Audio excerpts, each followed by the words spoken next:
people can't tolerate isolation. You know, it's a very rare person who can be on their own and stay together. If you concentrate solely on your career, you can get a long way in your career. And I would say that that's a strategy that a minority of men preferentially do. That's all they do. They work like 70, 80 hours a week. They go flat out on their career. They're staking everything on the small probability of exceptional status in a narrow domain. But it's hard on them. They don't have a life. It's very difficult for them to have a family. They don't know how to take any leisure activity. Like, they get very one-dimensional. Now, it may be that unidimensionality is the price you have to pay to be exceptional at one thing, right? Because if you're going to be something like a genius-level mathematician, and you want to do that, or a scientist, say, it's like you're in your lab all the time, you're working 70 hours a week or 80 hours a week, you're smart, you're dedicated, you're unidimensional, and that's how you get to beat all the other people who are doing that. It's the only way. But the problem is you don't get a life. Now, if you love being a scientist and you have that kind of focus of mind, well, first of all, you're a rare person, and second, you're going to pay for it. But fine, more power to you. Often, if you're speaking about having a healthy life, that isn't what you do. You spread yourself out more. So, you know, you have a family, you have some things that you do outside of work that are meaningful to you and useful. You have a network of friends. Those 4 things alone are plenty to keep you well-oriented. And then if one of those things collapses, you know, everything doesn't go. Now, the price you pay for that is the more you strive to optimize that balance, the less likely you are to be fantastically successful at any single one of them. If you consider your life as a whole, that might be a winning strategy. One of the things Carl Jung said, I really like this.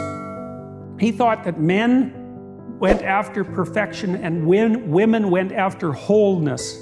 There's something different at the top of the value hierarchy. So perfection would be stake it all on one thing and look for radical success. Not that all men do that, because they don't, but we're talking about extremes, at least with regards to the men that do that. The wholeness idea is more like, it's like I want one thing in my life to be 150%, or I want 5 things in my life to be 80%. Well, there's a lot more richness in a life where you have 5 things operating at 80%, but you're not operating at any of them at 150%. I've met many people who are very, very rich. And you can look at their lives and they have these huge houses and material plenty, and they're shielded from many catastrophes that would hit someone without those resources harder. But their lives are still full of exactly the same troubles that characterize human life in general. And so you compare yourself on one dimension. You don't see, well, the person's worked 80 hours a week for 40 years and it's blown all his relationships out of the water. It's like, yes, he's rich, but he's also old now. You know, he's 60. And one of the best predictors of wealth is age. You know, really, do you want to be young and poor or old and rich? It's like, I'd pick young and poor, because you can't buy youth. And that's something that's worth considering. But you don't know what burdens the people you're jealous of are carrying. And if you're in an organization that only rewards the exercise of power, the probability that that organization is going to fail in totality is extraordinarily high, because it's a tyrannical organization. It'll lose touch with its customers. So the C-suite types, they're working nonstop. Corporate lawyers in New York, you know, they make $700 an hour, but they work all the time. And there are people who are suited for that.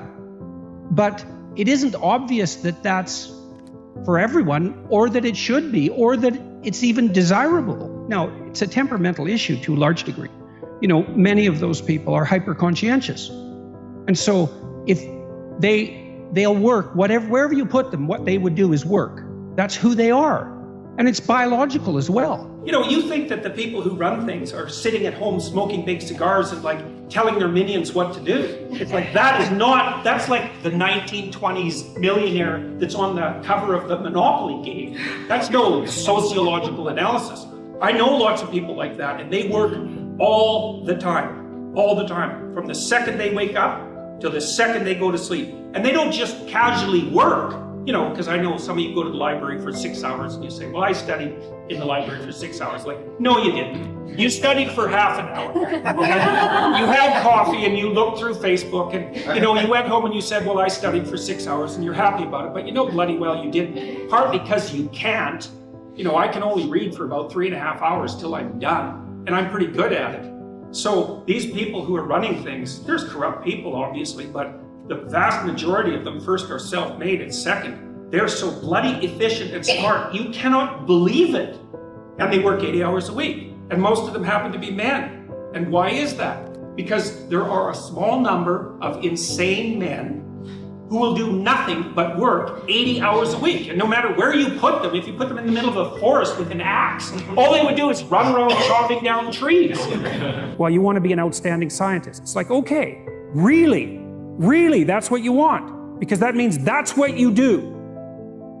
Because you're competing with other people. You know, they're smart, they're hardworking. And if you want to be at the top, you have to be smarter and work harder than any of them. And working hard means working long hours. I mean, it also means working diligently, but if I'm smart and hardworking and I can crank out for 70 hours a week and you do it for 30, it's like, in 2 years, I'm so far ahead of you, you will never, ever catch up.